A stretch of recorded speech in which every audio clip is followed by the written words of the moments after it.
You're listening to an Airwave Media Podcast. Arthur calls for a way to reduce the surplus, and that means to reduce tariffs, taxes on imports, for the relief of industry and enterprise from the pressure of necessary taxation.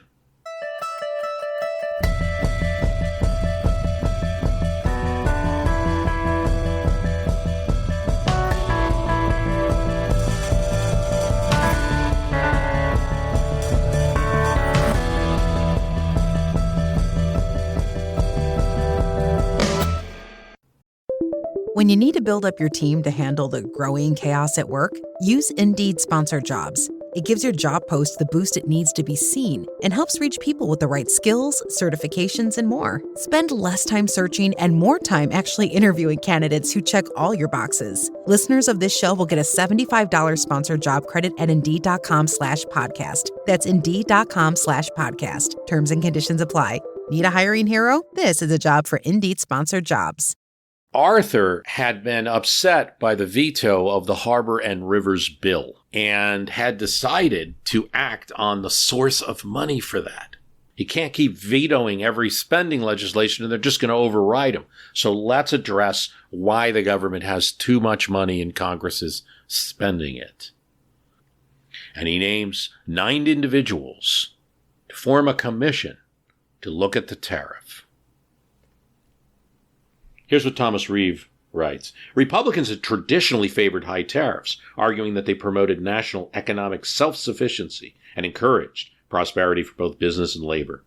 Democrats had come out for lower tariffs. They contended that excessive protection favored manufacturing over agriculture, fostered monopolies, and increased prices. There were divisions in both parties on the issue, however. Several Republican congressmen, particularly from the Midwest, were committed to rate reductions. Members of the reform wing of the GOP, influential far beyond their number, used their newspapers and magazines to call repeatedly for moderate but meaningful decreases. An average of about 40 Democrats in the House of Representatives, on the other hand, were staunch protectionists, like most of the Republicans, and prevented serious tariff revision for more than a decade. True free trade at this time is practiced only by a handful of theorists, but they are growing in number. Here's Thomas Reeves. Arthur was virtually a president without a party. Each of the GOP's warring factions found him objectionable. Half-breeds, those supporters of James Blaine, were of course implacable opponents of the president. Very few stalwarts might be counted on to back their former leader. A second Arthur administration would merely preside over the continuation of the little that they got, their ill fortune that they got under him. In fact, Ulysses S. Grant does not come out for Chester Arthur. He comes out for Illinois Senator John Logan. Grant would describe the Arthur administration as ad interim, one that had fewer positively hardy friends than any, except Hayes possibly. Even worse, Tom Platt, who had been Arthur's friend at Conkling's side, running for the Senate seats, right, and resigning together, he declares for James Blaine. And even though Roscoe Conkling is struck speechless by Platt's decision, he's seeing where the power's going. What you kind of see in 1884 is an interesting study in politics of what happens. We're always hoping for that person that's just going to do the right thing, right? But what is the right thing in politics? There's some obvious things. You had to do some kind of reform, and he did it, right? But other choices are more of magnitude. So, for instance, independents don't really trust Arthur. They don't. I mean, Carl Schurz said he's not really pleasing reformers here. He's not doing anything massive. He's still placating some of the bosses. In fact, he's sitting between 2 chairs. So, Arthur argues for a commission. The Congress passes a bill, has a commission on tariffs. He appoints members. Here's what Reeves writes.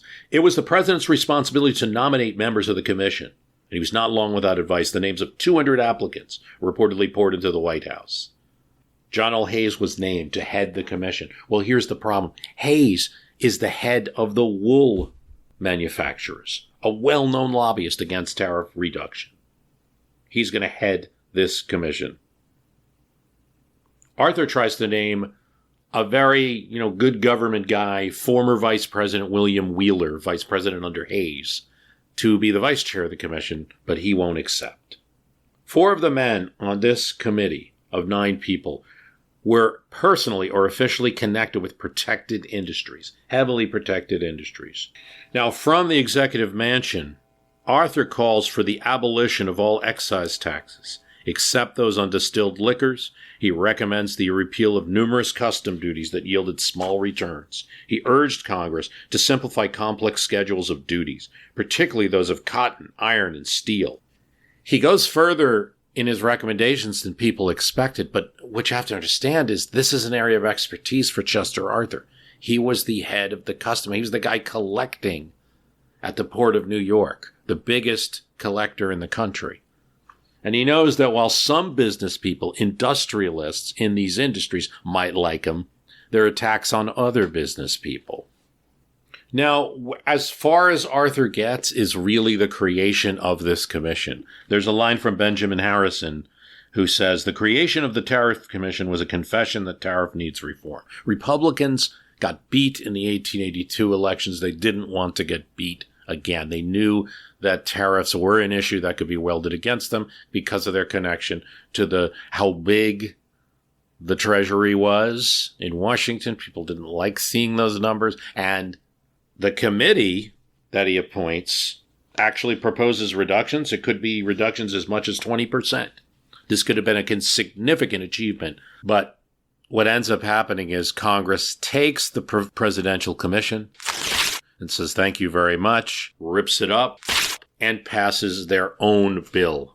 Now, John Hayes, who had been the head of the wool manufacturers, who had been heading this commission, he leaves the post of the committee where he recommended to cut things by 20%, and then gets back to the wool manufacturers and starts advocating Congress to indeed rip up that suggestion and come up with your own bill. The resulting tariff bill that Arthur signs has a couple of reductions in it, but not anything significant. After struggling for weeks, the Republican-controlled Congress produced a law that reduced duties on the average of only 1.4%. Its many awkward compromises prompted critics to label it the mongrel tariff. Iron and steel manufacturers thought, we're in a position of danger. Why are you even bringing up tariffs and adjusting them? In fact, John Sherman will actually say that the 1883 tariff bill, meaningless as it is, produced agitation for years to come over tariffs.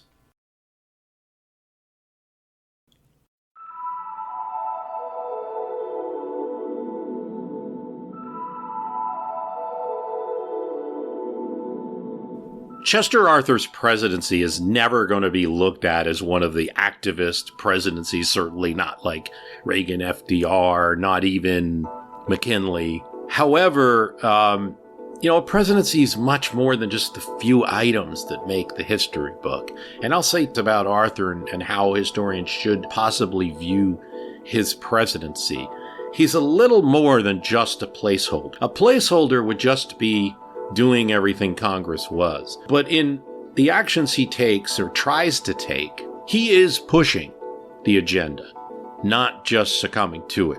And there's a couple of places where this happened. We referenced earlier about the Navy, and he will push to have several ships built. We talk about, in the past, about tariffs and how he wants to change what had been the fundamental policy of the Republican Party on tariffs. He's not successful in doing so. Thirdly, and what we haven't discussed, is he makes certain moves on foreign policy. And one is to develop more the relationship between the United States and what is then a kingdom in Hawaii.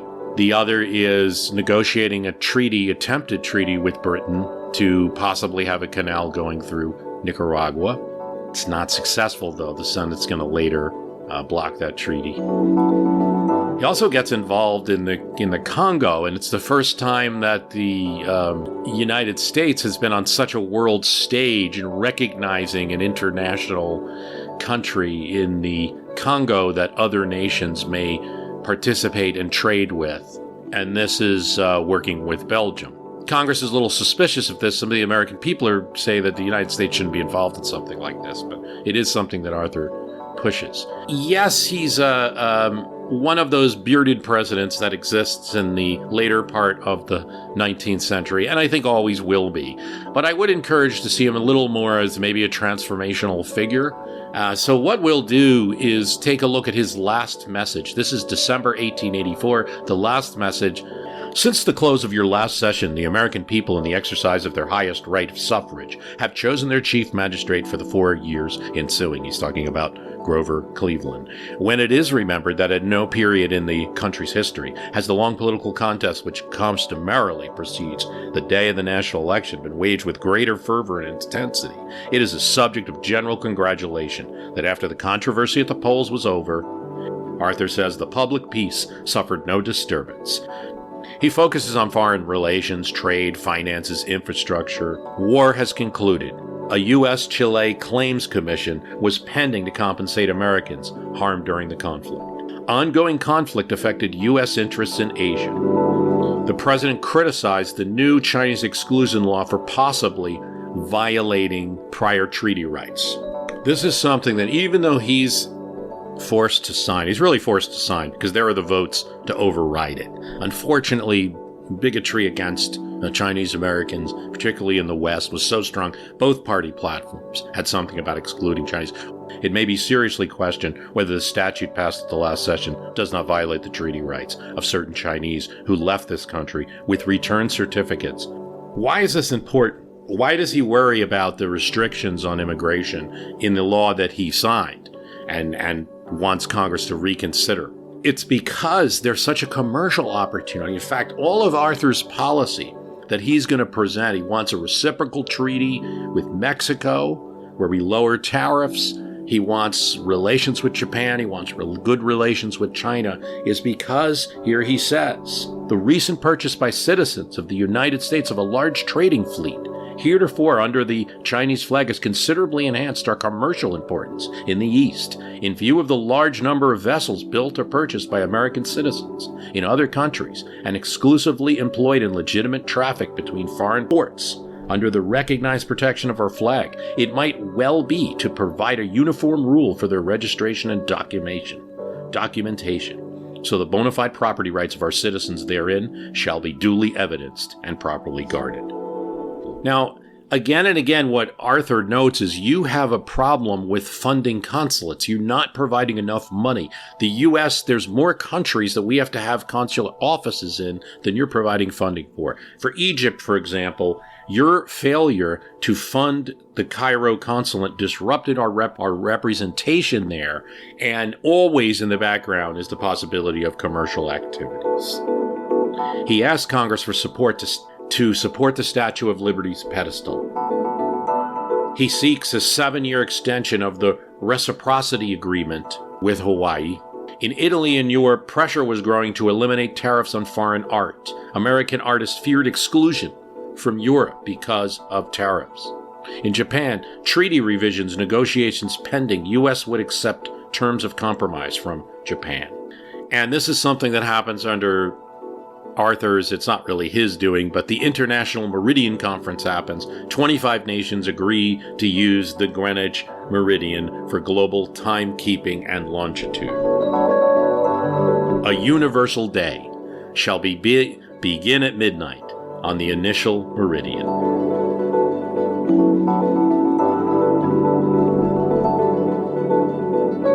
I mean, that's a small thing. We don't think about like time zones and unifying time, but it's happening during this 1884. He urges Congress to work with maritime nations adopting rules for sea collisions.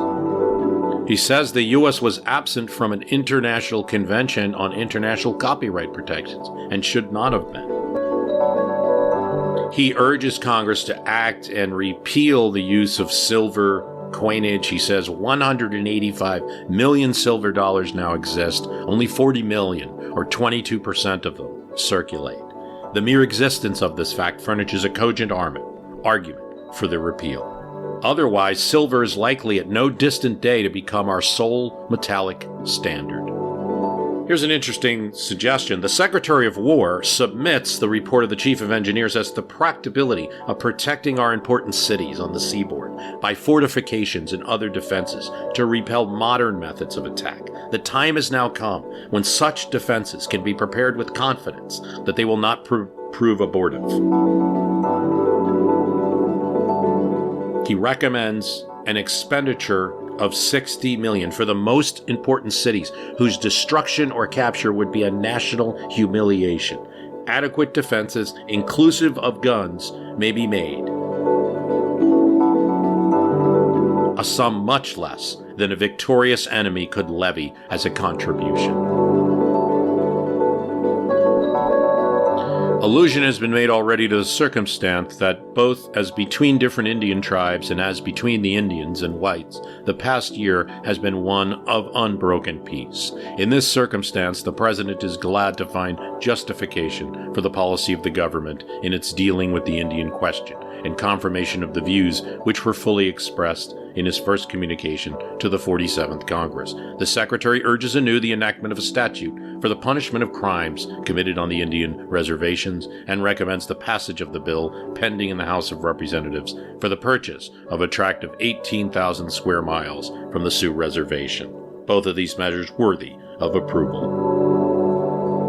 The preservations of forest on the public domain, the granting of government aid for popular education, the amendment of the federal constitution so as to make effective the disapproval by the president of particular items in appropriation bills, the enactment of statutes in regard to the filling of vacancies in the presidential office, and the determination of vexed questions respecting presidential inability are measures which may justly receive your serious consideration.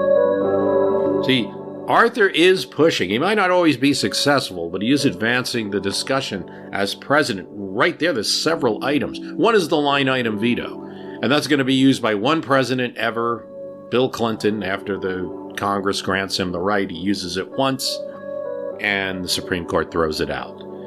Because there never was an amendment. Chester Arthur calls for an amendment for a line item veto, so the president can actually identify things. And then also for the enactment of statutes about what to do in the case of presidential inability. He's somebody who has had to deal with this. The time draws nigh when I am to retire from the public service. I cannot refrain from expressing to the members of the national legislature with whom I have been brought into personal and official intercourse my sincere appreciation for their unfailing courtesy and their harmonious cooperation. And to my fellow citizens generally, I acknowledge a deep sense of obligation for the support which they have accorded me in my administration of the executive department of this government. Chester A. Arthur.